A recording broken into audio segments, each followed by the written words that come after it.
BC రక్షణ చట్టం ఓట్ల రాజకీయం కాదు, ఇది బీసీల ఆత్మ గౌరవ యుద్ధం. చట్టం లేని రక్షణ, బీసీల గోడు అరణ్య రోదన. బీసీల మొదటి ప్రాధాన్యత ఆత్మ గౌరవమే. అందుకే ఇంతగా పట్టుపడుతున్న బీసీవై పార్టీ హామీ నెరవేర్చకపోతే నిరాహార దీక్ష తథ్యం.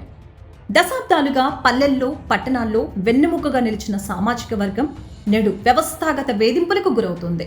ఓట్ల కోసం అగ్రవర్ణ రాజకీయ శక్తులు బీసీలను వాడుకుంటున్నాయే తప్ప వారి ప్రాణాలకు, ఆస్తులకు రక్షణ కల్పించే నాదుడే కరువయ్యారు.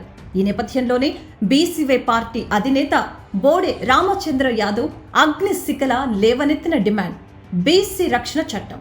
ఇది కేవలం ఒక చట్టం కోసం చేస్తున్న డిమాండ్ కాదు, తరతరాల అణిచివేతపై తిరుగుబాటు. ఎస్సీ ఎస్టీలకు అట్రాసిటీ చట్టం అండగా ఉన్నట్లే జనాభాలో సగభాగం ఉన్న బీసీలకు ఎందుకు రక్షణ లేదు? ఇదే బీసీవై పార్టీ సూటి ప్రశ్న. బీసీలపై దాడులు జరిగినప్పుడు, వారి ఆస్తులు కబ్జాలకు గురైనప్పుడు లేదా కులం పేరుతో దూషించినప్పుడు సామాన్య సెక్షన్ల కింద కేసులు పెట్టి నీరు కార్చడం పరిపాటిగా మారింది.